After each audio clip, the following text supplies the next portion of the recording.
Welcome everybody to Linux Academy. My name is Terry, and over this course we will be covering all things Linux, introduction to installation and setup.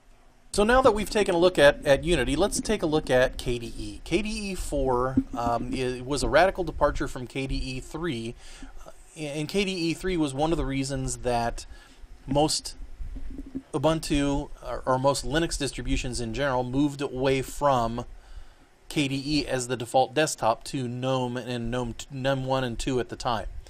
But KDE4 took a lot of flack, as Unity did, for a number of radical architectural and visualization changes to what the desktop looked like.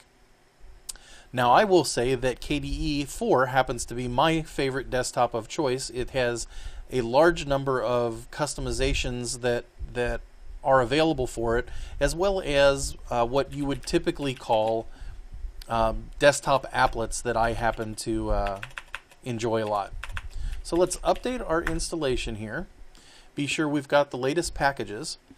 So right now we're running Ubuntu Unity. So we have to get KDE installed in order for it to be available to us.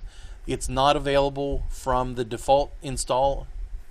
Ubuntu uses Unity. So in this case, what we're going to do is we're going to install KDE. So if we do a sudo apt-get install, and then we're going to do a full installation. A full installation means the desktop, the display manager, and all of the KDE applications that are available in the repository. Now, for the sake of time, because a full installation of KDE with all the applications is about half a gigabyte in size, I've already done the installation and it is now available for us. So what we can do is, if we log out of our existing session, it will now let us log back in, and I'll be able to choose the session that I want to use. So in this case, we're going to log into the KDE, it's called the Plasma workspace, and it looks like this by default. Now, whoopee-doo. It doesn't look a whole lot different than a lot of the older desktops. However, it does offer a large number of customizations.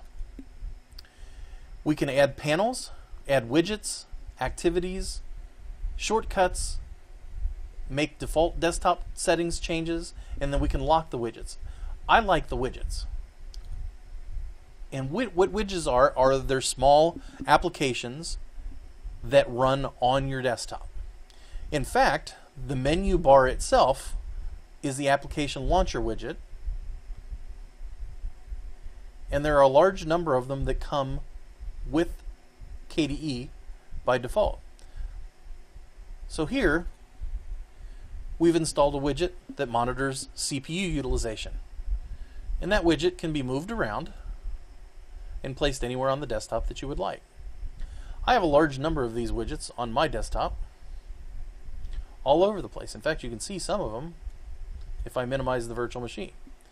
I have a large widget that allows me to monitor the 8 CPUs in my system, the various hard drive spaces that are available on my system, on the number of partitions, my network utilization, my RAM usage and swap file, and the temperature of my CPU. I even have an embedded terminal here, which I tend to use to run HTOP monitor on my system. And then I have a calendar with events that are tied to my Google Apps account. So let's bring back up the VM. And all of these are available as widgets here on the desktop. Now, if you have Unity applications or GTK applications or GNOME applications, they all will work fine in KDE without any problem. And those applications will work full screen or in a window,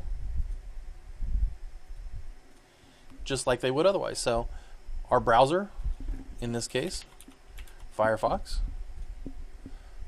runs just fine.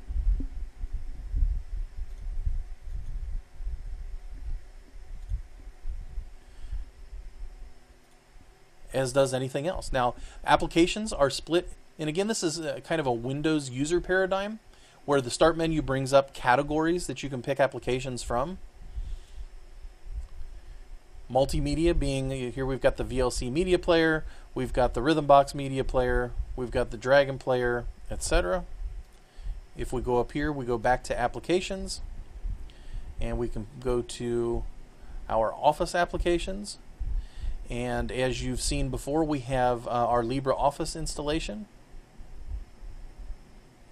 We have AbiWord, Numeric, other things that are installed. And okay, here's a good example. So Numeric is a GNOME application, but as you can see, runs and looks just fine. The good thing about particularly Ubuntu, but Linux distributions and their maturity at this point is from a UI perspective, a user interface.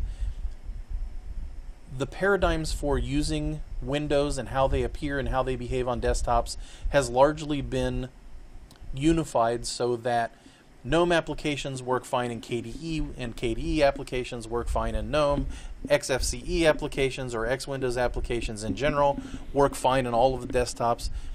Unity doesn't really have any specific Unity-based applications. It uses GTK and GNOME applications by default, and everything looks just fine. The settings for us are right here on the front page, and it looks very similar to what we saw in Unity. And we'll go over some of the customization options in our next video. So again, KDE can be installed with a single command line installation. Sudo apt-get install KDE full. It's about a 500 megabyte download, 1.2 gigabytes once it's installed. You'll have to choose what display manager you want to use. LightDM is the default. It's the one that comes with Ubuntu that uses Unity.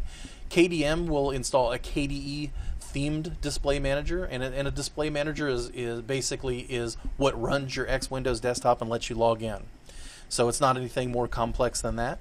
And next, when we talk about GNOME, GDM, which is the display manager for GNOME, will be installed and selectable as well. So we'll talk a little bit more about KDE customization in our next video. But for now, my name is Terry for Linux Academy, brought to you by Pinehead TV.